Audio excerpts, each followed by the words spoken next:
एक बार फिर से स्वागत है आप लोगों का कंप्यूटर की लाइव क्लास में। कंप्यूटर लाइव क्लास में आप सभी का बहुत बहुत स्वागत है। और आज हम 37 क्लास लेने वाले हैं, तो आप सभी लोग फटाफट तेजी से ज्वाइन हो जाएं, जिससे हम आपको एक एक चीज़ें डिटेल में बता पाएँ और एक एक चीज़ें आपको समझा पाएँ। सबसे पहले तो मैं आज का टॉपिक आप लोगों को बता दूं।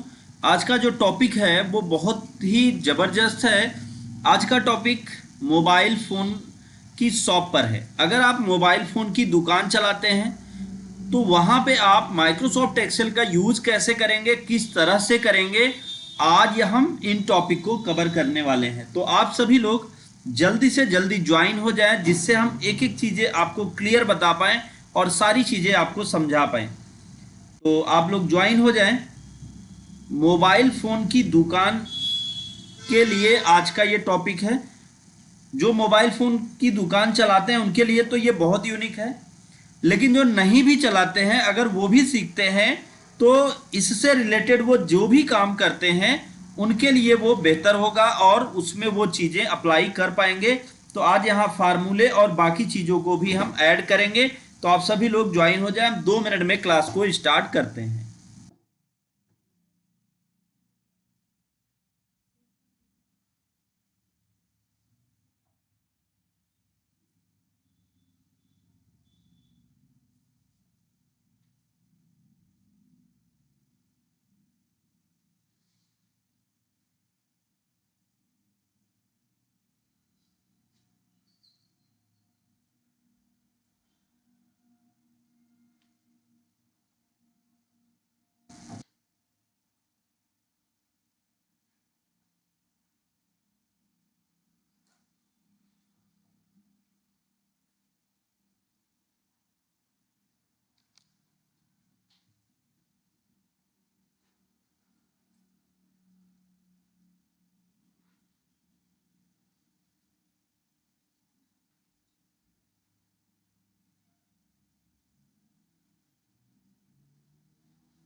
तो हम लोग स्टार्ट करते हैं किस तरीके से मोबाइल फ़ोन की शॉप के लिए आप एक्सेल सीट तैयार करेंगे। आज यहाँ पे हम 3 सीट तैयार करने वाले हैं। पहली सीट हम जो तैयार करेंगे वो तैयार करेंगे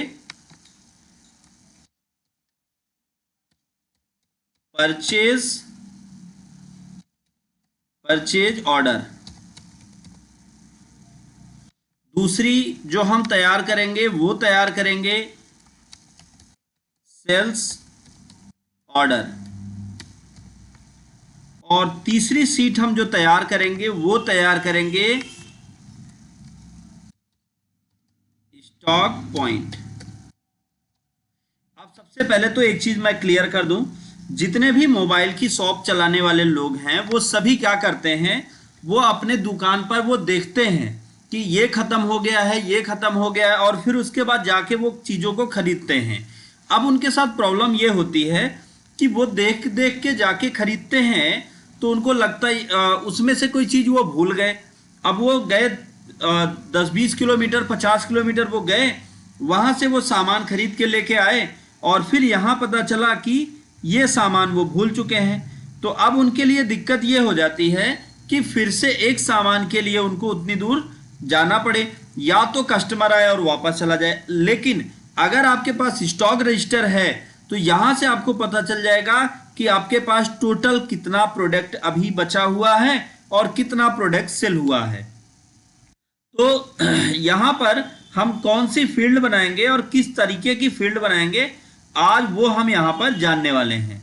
तो उसके लिए हमें सबसे पहले क्या करना है, स्टेप बाय स्टेप हम यहाँ पे एक एक चीज़ों को समझते हैं। जैसे एग्जाम्पल के लिए सबसे पहले हम यहाँ पे जो फील्ड देने वाले हैं वो बनाएंगे हम सीरियल नंबर। लेकिन उससे पहले यहाँ पे हम मोबाइल की दुकान का नाम लिख देते हैं। जैसे एग्जाम्पल के लिए हमने यहाँ पे नाम दे दिया शिव मोबाइल, तो हमने यहाँ पे नाम दिया। अब फिर उसके बाद नीचे एंटर करते हैं। अब यहाँ पे हम एड्रेस देते हैं।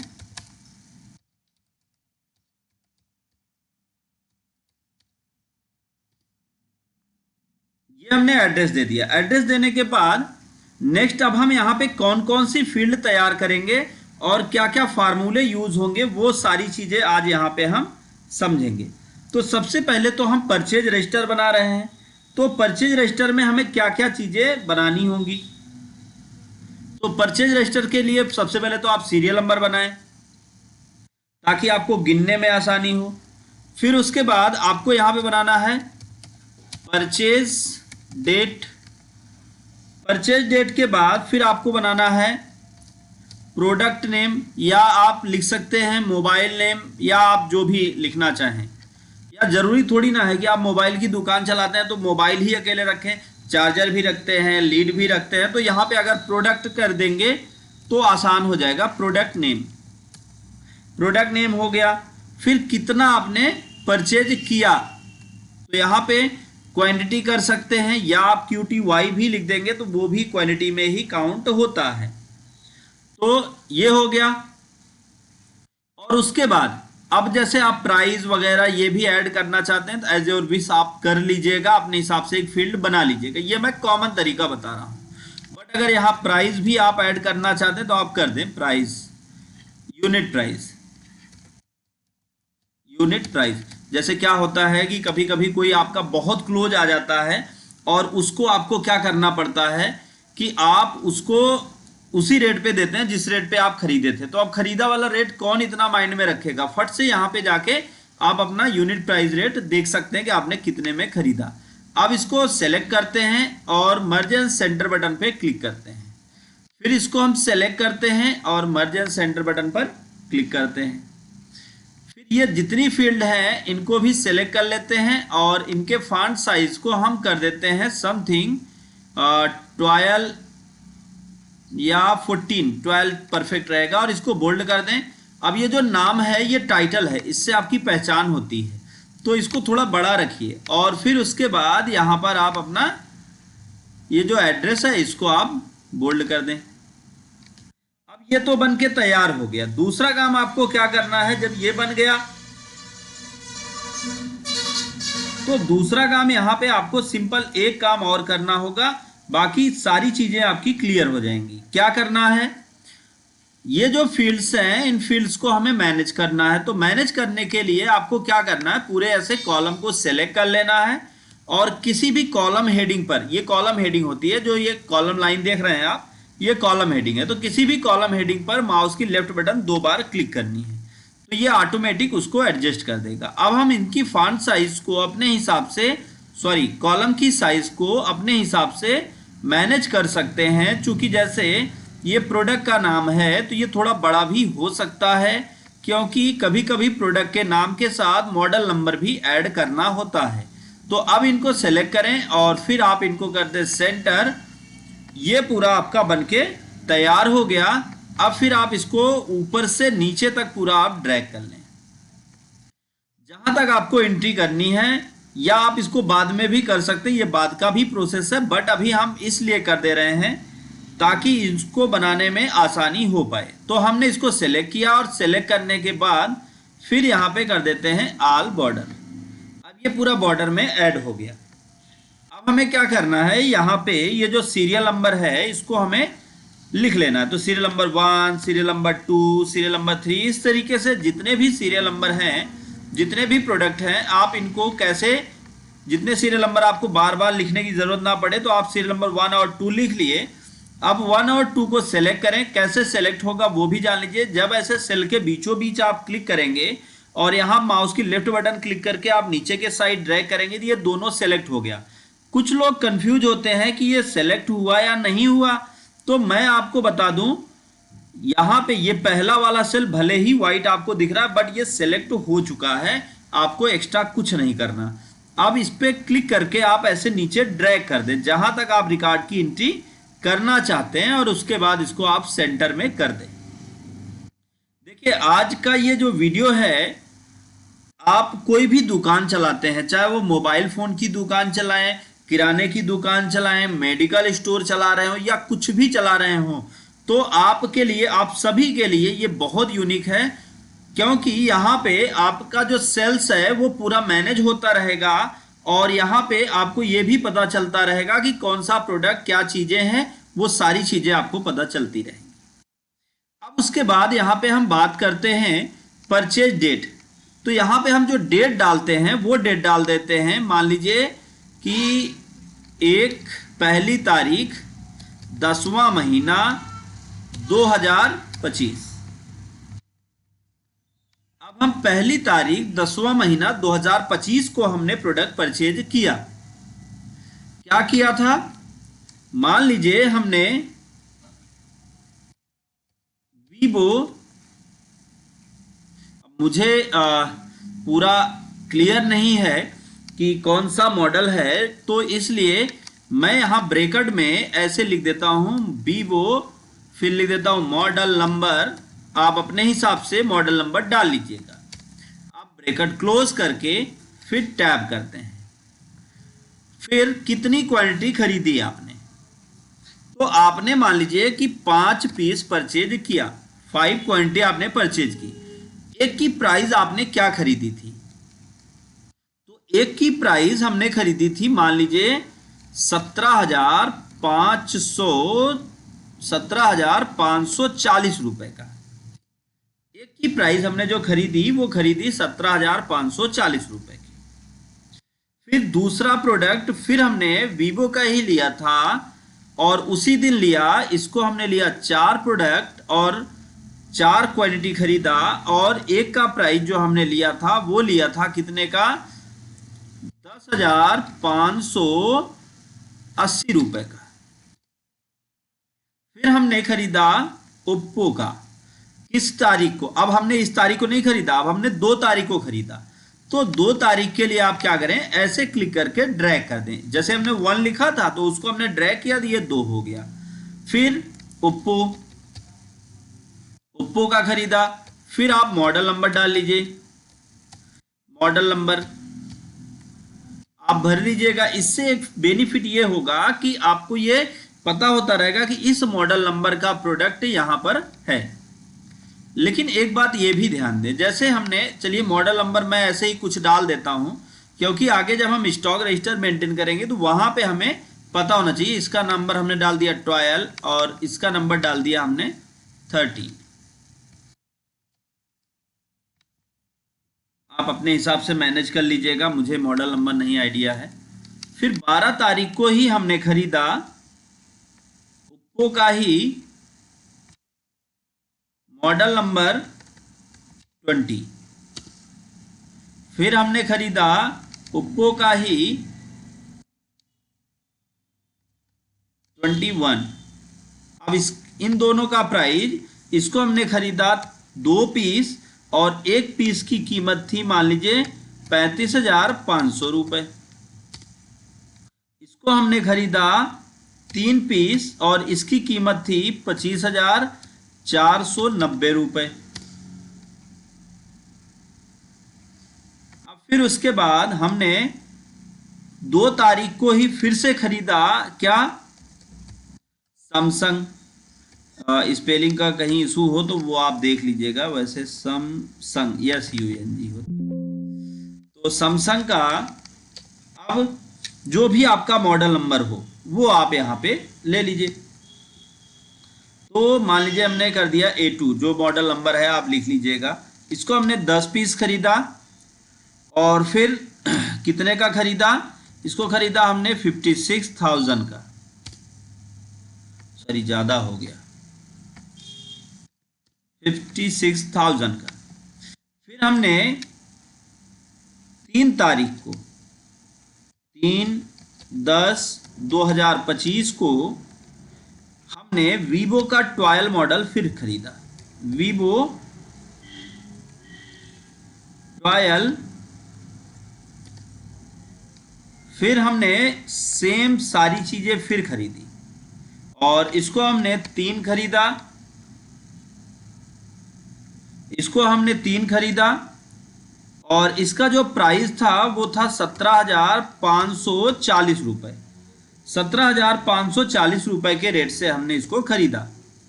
फिर उसके बाद सेम वही है, सेम मॉडल वही है। तो अब हम यहाँ पे क्या करेंगे, इसको हमने फिर से कितना 4 पीस खरीदा और एक पीस का जो रेट हमने यहाँ पे दिया वो कितना दिया, क्योंकि मॉडल सेम है तो वही, और इसको हमने 4 तारीख को खरीदा। तो यहाँ पे हम डेट डाल देते हैं 4।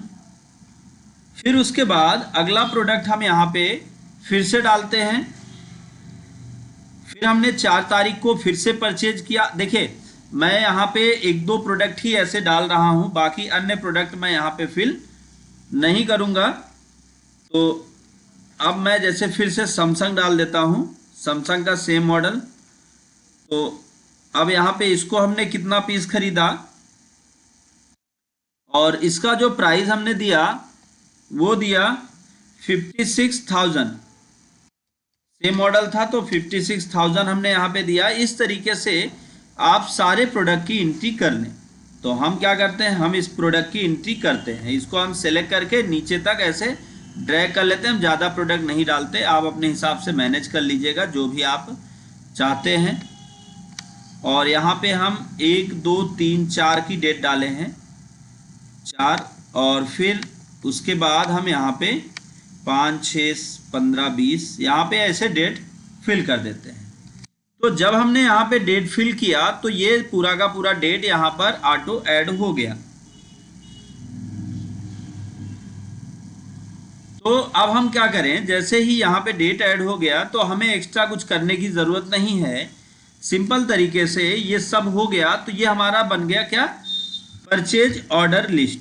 तो यहाँ पे हमने जो चीज़ें खरीदी थी वो हमने यहाँ पे बना ली। अच्छा, अब ये एक चीज़ यहाँ पे एक गड़बड़ हो गया है, क्योंकि सब तो हमने कॉपी किया लेकिन ये फिल सीरीज में बदल गया, तो हमको कॉपी सेल करना था। इसको फिर से आप ड्रैग कर लें और ड्रैग करने के बाद यहाँ पे आप कॉपी सेल करें। तो जब आप कॉपी सेल करेंगे तब आप देखेंगे कि पूरा का पूरा record same as it is यहाँ पर फिल हो गया।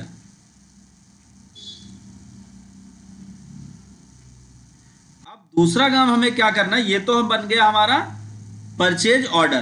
परचेज ऑर्डर के बाद जो हमें अगला बनाना है वो बनाना है सेल्स ऑर्डर।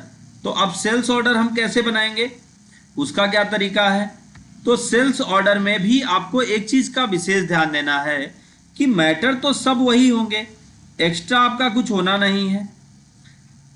बस इतना होता है कि जो आपने बेचा है उसी में थोड़ा सा चेंजिंग करनी होती है। बेचने का रेट अलग होता है और खरीदने का रेट अलग होता है। तो चलिए अब हम एक सेल्स ऑर्डर बनाएंगे। तो हमें दोबारा से इतनी मेहनत ना करनी हो, इसके लिए जो परचेज किया है बेचेंगे तो वही।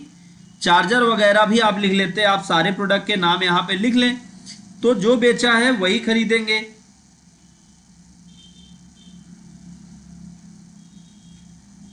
तो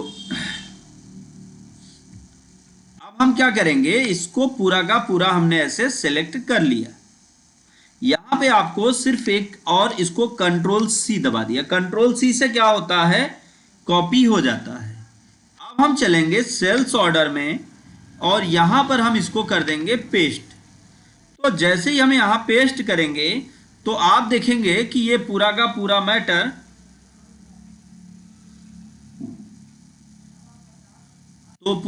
मैटर यहां आ गया। अब इसकी थोड़ी सी फॉर्मेटिंग करनी है।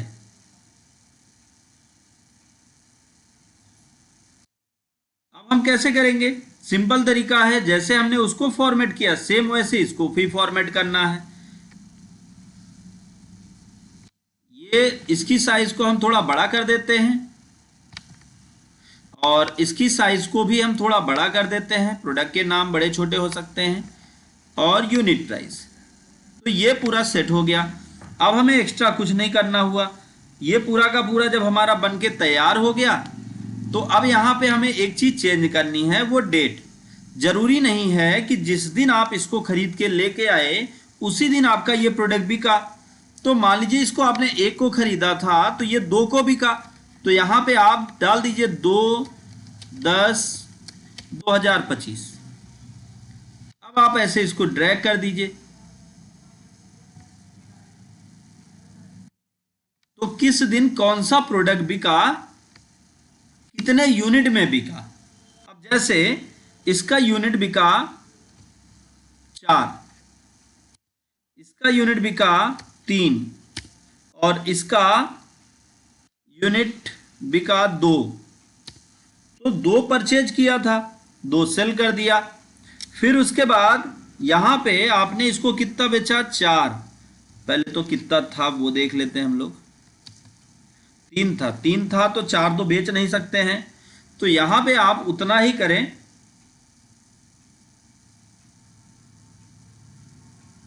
तो अब आपको क्या करना है, जितना आपने बेचा वो यहां पे लिख दे।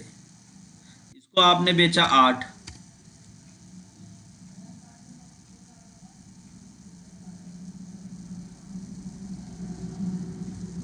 अब ये सब हम सेल करते हुए चले चलते हैं। तो यहां पे हम एक एक के सेल रजिस्टर को मेंटेन करते चलेंगे।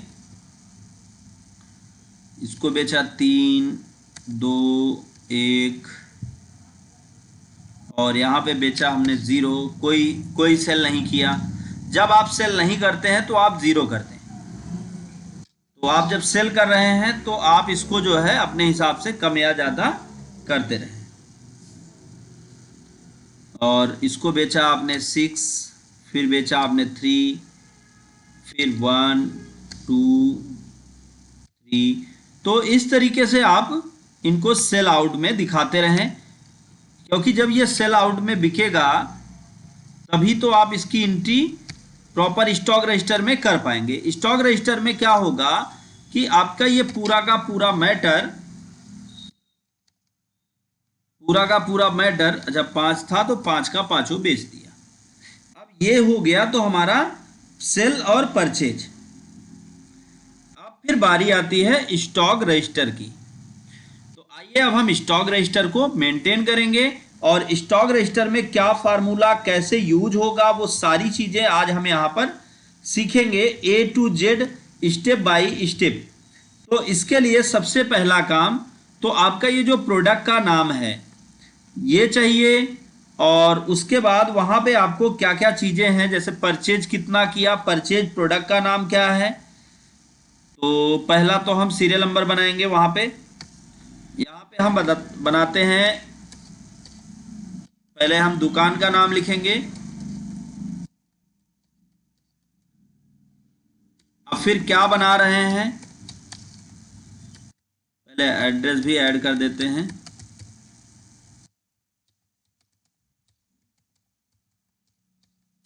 और फिर अब बनाने वाले क्या हैं, तो हम बनाने वाले हैं स्टॉक रजिस्टर। तो ये हमारे सामने स्टॉक रजिस्टर कंप्लीट होने वाला है। तो स्टॉक रजिस्टर में आपको क्या क्या फील्ड बनानी होगी वो आप ध्यान से समझिएगा। तो सबसे पहला सीरियल नंबर बनाएंगे ताकि काउंट करने में आसानी हो। दूसरा हम बनाएंगे प्रोडक्ट का नाम, प्रोडक्ट नेम। तीसरा हम बनाएंगे purchase quantity.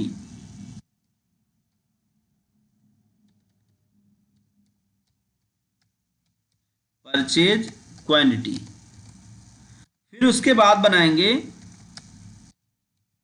Sales quantity. Purchase quantity, sales quantity, और फिर लास्ट में आपका जो बनता है वो बनता है कि अभी बैलेंस क्या है, तो स्टॉक, इन स्टॉक कर सकते हैं, इन स्टॉक, इन स्टॉक। अब आपके स्टॉक में कितना है ये पूरा डिटेल से पता चलेगा। तो अब यहां से हमारा पूरा स्टॉक निकल के आएगा। तो स्टॉक निकालने के लिए तो हमने यहां फील्ड बना ली। अब फिर एक और फील्ड बना देते हैं रिमार्क।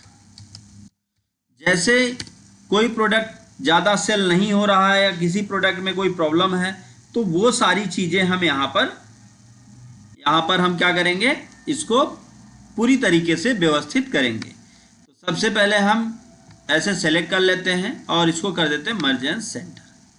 अब मर्ज एंड सेंटर करने के बाद ये बीचों बीच आ गया। फिर उसके बाद यहाँ पर मर्ज एंड सेंटर, फिर उसके बाद मर्ज एंड सेंटर। अब इसके फॉन्ट साइज को हम बड़ा करेंगे, इसको हम बोल्ड करेंगे, 16 करते हैं, और इसको हम 14 और बोल्ड। स्टॉक रजिस्टर को हम यही रहने देते हैं और बोल्ड कर देते हैं। फिर हमारी जितनी फील्ड्स हैं इन फील्ड को अपने हिसाब से बड़ा या छोटा कर लें और इनको भी आप बोल्ड कर दें। अब हम फील्ड को एडजस्ट करेंगे पहले की ही तरह। कॉलम लाइन पर माउस पॉइंटर ले जाके कॉलम की साइज को हम बड़ा करेंगे। फिर प्रोडक्ट नेम पर चलेंगे, प्रोडक्ट की साइज को बड़ा करेंगे। फिर परचेज क्वांटिटी को बड़ा करेंगे, सेल्स क्वांटिटी को बड़ा करेंगे। फिर इन स्टॉक, अभी स्टॉक में कितना, रिमार्क थोड़ा बड़ा करेंगे। अब ये पूरा सेट होने के बाद इसको हम क्या करें, इसको सेलेक्ट करें और इसको हम कर देंगे मर्ज एंड सेंटर। तो जब हम मर्ज एंड सेंटर करेंगे तो ये हमारा कंटेंट इस तरीके से पूरा दिखने लगी, ये पूरी फील्ड बनकर तैयार हो गई। अब जहां तक हमको स्टॉक रजिस्टर बनाना है वहां तक हम बॉर्डर लगा सकते हैं। इस तरीके से ये बन जाएगा। और स्टॉक रजिस्टर का अगर कभी आप प्रिंट लेना चाहेंगे तो आप फाइल में जाके प्रिंट पर क्लिक करेंगे तो देखेंगे कि आपके सामने ये आपका स्टॉक रजिस्टर दिखने लगा है और आप स्टॉक रजिस्टर का प्रिंट भी ले पाएंगे। तो ये तो हो गया स्टॉक रजिस्टर का प्रिंट लेना। लेकिन अब हम यहाँ पे बात करने वाले हैं कि क्या फार्मूला यूज किया जाए जिससे हमें इन्हें काउंट करने में दिक्कत ना हो। तो हम यहाँ सीरियल नंबर 1, 2 इस तरीके से लिख के इसको ड्रैग कर लेते हैं और पूरा, या आप डबल क्लिक कर देंगे तब भी ये पूरा फिल हो जाएगा। तो यहाँ पे हमने इसको सेलेक्ट करके नंबरिंग को तैयार कर लिया। दूसरा, अब आते हैं प्रोडक्ट नेम पर। तो हम प्रोडक्ट नेम जहां से जहां तक इंटर करने वाले हैं वहां से वहां तक इसको सेलेक्ट कर लें। और सेलेक्ट करने के बाद अब आपके पास एक ऑप्शन ये है कि सारे के सारे प्रोडक्ट नेम को सेलेक्ट करिए, कॉपी करिए और यहां पर रख दीजिए। सेलेक्ट करिए, कॉपी करिए और यहां पर रख दीजिए। एक काम और, यहां पे ये जो सेल्स प्रोडक्ट है जरूरी नहीं कि कस्टमर वही प्रोडक्ट ले, ये भी आप ध्यान से समझ लीजिए। कस्टमर कोई भी प्रोडक्ट ले सकता है और इसका यूनिट प्राइस भी कुछ भी हो सकता है। तो चलिए इसको हम डिलीट कर देते हैं। यहाँ पे सेल्स वाले में फिर से देख लेंगे और अब हम यहाँ पे सेल्स के हिसाब से ही हम इसको मैनेज करेंगे। तो क्या करना होगा और किस तरीके से करना होगा वो हम यहाँ पर देखेंगे। सबसे पहले हम सेल्स वाला ही मेंटेन कर लेते हैं। सेल्स पे आते हैं प्रोडक्ट नेम पर और प्रोडक्ट नेम पे आने के बाद अच्छा यहाँ पे सेल किस क्वांटिटी में, किस रेट में आपने बेचा है वो आप लिख सकते हैं। तो यहाँ पे हम करते हैं इक्वल करने की क्या जरूरत, एक फार्मूला मैं आपको एक तरीका बता रहा हूँ, आप इसको पूरा सेलेक्ट कर लीजिए और सेलेक्ट करने के बाद आप चले आइए डेटा टैब में। डेटा डेटा टैब में आने के बाद फिर आप चले ये डेटा वैलिडेशन पर। यहाँ पे आपको एक ऑप्शन मिलेगा डेटा वैलिडेशन। जैसे ही आप इस पर क्लिक करेंगे तो आप देखेंगे कि आपके सामने ये पूरा डेटा वैलिडेशन आपके सामने खुलकर आ गया। अब यहाँ पर आपको क्या करना है, सिंपल तरीका, जब ये डेटा वैलिडेशन आपके सामने खुलकर आया तो यहाँ पे आपको ऐड करना है क्या चीज, एनी वैल्यू की जगह पर, एनी वैल्यू की जगह पर आपको क्या करना है, आपको कर देना है लिस्ट। जब आप लिस्ट करेंगे तो ये पूरा का पूरा आपका कंटेंट लिस्ट में दिखने लगेगा। अब आप क्या करें, इस पर क्लिक करें सोर्स पर और फिर चले आए आप परचेज ऑर्डर पर। तो जो जो चीज़ें आपने परचेज की थी वो हम यहाँ पर सेलेक्ट करेंगे। जैसे सबसे ऊपर आते हैं तो हमने ये प्रोडक्ट लिया था, या जहाँ से जहाँ तक हमने प्रोडक्ट लिया था, तो ये 2-3 ही प्रोडक्ट है शायद, हाँ, तो ये हमारे कॉमन प्रोडक्ट थे। फिर इसके बाद वही प्रोडक्ट को हमने कॉपी किया था, तो इनको आप सेलेक्ट करके ओके कर दें। तो अब जैसे ही ओके करते हैं तो यहाँ पर आप देखिए ऑटोमेटिक लिस्ट आ गई। अब आप अपने हिसाब से ऐड करते चलिएगा। चलिए अभी हम बाकी क्वांटिटी और यूनिट प्राइस ये हम कैसे तय करेंगे वो अभी हम देखते हैं। अब आते हैं सबसे पहले इसमें स्टॉक पॉइंट में। स्टॉक पॉइंट में हमें क्या करना है, स्टॉक पॉइंट हमें ये बताएगा कि यहाँ पर हमें पूरा का पूरा जो हमारा ये कंटेंट है, जो भी हम ये फिल कर रहे हैं, डेटा फिल कर रहे हैं, वो पूरा डेटा हमारा किस तरीके से डिस्प्ले हो। तो जब हम यहाँ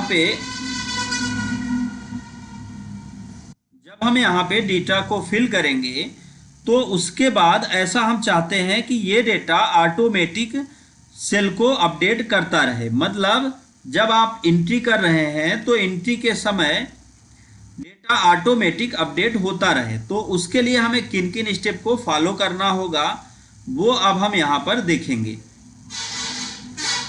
तो सबसे पहला तो हम यहाँ पे,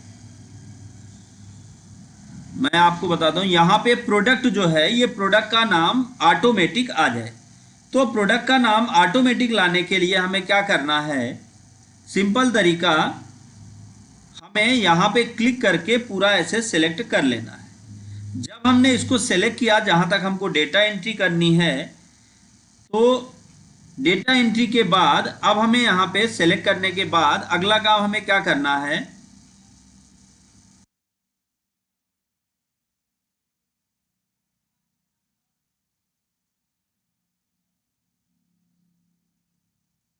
तो डेटा एंट्री, हाँ, इसको हमने सेलेक्ट किया।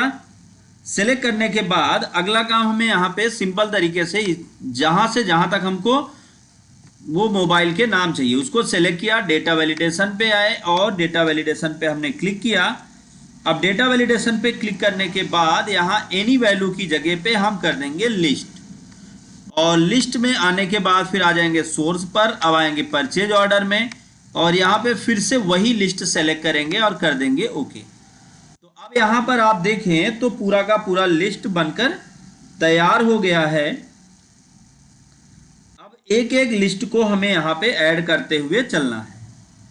तो सबसे पहला काम हमें क्या करना है, जैसे प्रोडक्ट का नाम हम यहाँ पे कोई भी ले लेते हैं, मान लीजिए हमने ये ले लिया।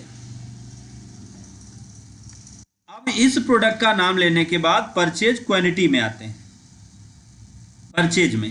तो यहाँ पे अब हम परचेज निकालेंगे कि कितना हमने वहां से परचेज किया था। तो यहाँ पे इक्वल टाइप करेंगे, सबसे पहले इक्वल, फिर लिखेंगे इफ और ब्रैकेट करेंगे ओपन, सॉरी इफ नहीं सम इफ करना है क्योंकि कई सारे रिकॉर्ड आपको जोड़ने हैं ना। तो आप कर दीजिए सम इफ, फिर आप ब्रैकेट ओपन कर दीजिए। ब्रैकेट ओपन करने के बाद आप चले आइए परचेज में, परचेज ऑर्डर, और यहाँ पे जो भी प्रोडक्ट लिस्ट है इस प्रोडक्ट लिस्ट को आप सेलेक्ट कर लें यहाँ से यहाँ तक। ये करने के बाद आप फिर और कहीं ना जाएं, आप सिंपल तरीके से यहाँ पर क्लिक करें और फिर करें आप इस सेल को लॉक। तो इस सेल को लॉक करने के लिए आप कीबोर्ड से F4 की को प्रेस करेंगे। तो अभी हमें क्या करना है, 1 मिनट रुकिए। ये जो लॉक हुआ ये सेलेक्ट हो गया था, तो हमें इन सेल को लॉक करना है। तो हम F4 की को प्रेस करेंगे तो ये लॉक हो जाएगा। अभी लॉक करने में प्रॉब्लम हो रही है। अब ये दोनों लॉक हो गए। अब लॉक होने के बाद अभी बाद में अगर कहीं इशू होगा तो वो हम देख लेंगे। फिर अब हमें रिजल्ट कहाँ से चाहिए, तो इसमें हम लगाएंगे कॉमा, और कॉमा लगाने के बाद फिर अब हम आ जाएंगे कहाँ पे, स्टॉक पर, और यहाँ पे हमें इस प्रोडक्ट के नाम से रिजल्ट चाहिए। तो हम प्रोडक्ट का नाम ले लेंगे। फिर प्रोडक्ट का नाम लेने के बाद अगला हम यहाँ पे क्या करेंगे, प्रोडक्ट का नाम लिया, फिर अब हम यहाँ पे क्वांटिटी को सर्च करेंगे। फिर यहाँ हम लगाएंगे कॉमा, और कॉमा लगाने के बाद अब हमने जो क्वांटिटी ली थी परचेज क्वांटिटी, उस क्वांटिटी को हम यहाँ पर ऐड करेंगे। तो परचेज क्वांटिटी, अब यहाँ पर आते हैं और परचेज क्वांटिटी कितना आपने परचेज किया, इसको सेलेक्ट किया, और सेलेक्ट करने के बाद अगेन हम इसको कर देंगे लॉक। तो हमने लॉक किया, और लॉक करने के बाद अब हम यहाँ पे करेंगे ब्रैकेट को क्लोज और कर देंगे इंटर। तो अब यहाँ पे टोटल कितनी क्वांटिटी आपने परचेज की अभी तक, तो इस महीने हमने इस मॉडल की टोटल इतनी क्वांटिटी परचेज की, इतनी परचेज की। और अब आते हैं सेल्स पर, अब निकालते हैं सेल्स। तो सेल्स में कैसे निकालेंगे, सिंपल तरीका, इक्वल, फिर यहाँ पे हम वही फार्मूला ऐड करेंगे ताकि हम चीज़ों को आसानी से डिस्प्ले कर पाएं। तो यहाँ पे हम फिर से लिखेंगे सम इफ, फिर ब्रैकेट ओपन करेंगे, और ब्रैकेट ओपन करने के बाद हमें रिजल्ट कहाँ से चाहिए, वो हम यहाँ पे चले आएंगे। कहाँ पे, पिछली बार हमने परचेज से रिजल्ट उठाया था, इस बार हम जो रिजल्ट उठाने वाले हैं वो कहाँ से लेने वाले हैं, सेल्स से। अब यहाँ पर हम आ जाएंगे और सेल्स को ऐसे सेलेक्ट कर लेंगे। फिर कहीं और ना जाके यहीं पर आके इसको सेलेक्ट कर लीजिए, और कीबोर्ड से F4 की को प्रेस कर दीजिए, जिससे ये हो जाएगा लॉक। फिर कॉमा दीजिए, कॉमा देने के बाद फिर आप रिजल्ट कहाँ से चाहते हैं, यहाँ से। फिर उसके बाद अगेन हम कॉमा करेंगे। फिर हमें क्या करना है, सेल्स ऑर्डर पर आ जाना है, और यहाँ पे हमें किसको लेना है, क्वांटिटी को, कितनी मात्रा में हमने बेचा। और फिर इसको सेलेक्ट करें, और फिर इसको लॉक करते हैं। लॉक करने के लिए F4 की को आप प्रेस करेंगे तो ये हो जाएगा लॉक। अब ब्रैकेट क्लोज करके आप कर दें इंटर। तो अभी सेल्स में कोई एंट्री नहीं हुई है। अब स्टॉक कितना बचा, तो इक्वल परचेज माइनस सेल, तो यहाँ पे निकल के आ जाएगा स्टॉक। रीमार्क में आप डेटा को अपने हिसाब से आप ऐड करेंगे कि आप यहाँ पे क्या चीज़ें ऐड करना चाहते हैं, ये आपका रीमार्क हो जाएगा। तो अब हम एक बार रिकॉर्ड की एंट्री करके देखते हैं कि क्या जो हम एंट्री कर रहे हैं वो परफेक्ट आ रहा है या नहीं। तो अब हम चलते हैं, सबसे पहले और परचेज ऑर्डर तो हमारे पास आ ही गया है। अब सेल्स, मान लीजिए कि इन्होंने इस प्रोडक्ट को बेचा, कितनी क्वांटिटी में बेचा, तो इन्होंने इस प्रोडक्ट को बेचा टोटल मान लीजिए कि कितना परचेज किया था, आप स्टॉक पे देख लीजिए 12 परचेज किया था, तो इन्होंने यहाँ पे 5 सेल कर दिया। यूनिट प्राइस किस रेट से सेल किया, तो एक का रेट, अब परचेज ऑर्डर से आप मिला लीजिए कि कितने का आपने खरीदा था। तो जितने का, जैसे 17,540 का खरीदा था, तो सेल्स में जाके यहाँ पे आप कर दीजिए 17,000, इसको कर देते हैं 18,000 रुपए का। तो इन्होंने 18,000 रुपए के हिसाब से बेचा। अब जैसे ही यहाँ पे अपडेट करेंगे तो अब देखिए यहाँ पे आपने इस मॉडल को सेलेक्ट किया और यहाँ पे ऐड किया, तो देखिए अभी स्टॉक में आपके पास कितना बचा हुआ है, 36। और जैसे ही आप यहाँ पे क्या करते हैं, इसको आप बेचते हैं, मान लीजिए आपने कर दिया 10, तो आप देखेंगे यहाँ पे ऑटोमेटिक अपडेट होता रहेगा। फिर उसके बाद अगला प्रोडक्ट आपने क्या बेचा, मान लीजिए सैमसंग का बेचा, और इसको आपने बेच दिया कितना क्वांटिटी में, 15 क्वांटिटी बेच दिया, या 15 नहीं, इसको 5 क्वांटिटी ही बेचते हैं, 5 बेच दिया। और एक का रेट आपने किस रेट से खरीदा था, 56,000 के रेट से खरीदा था।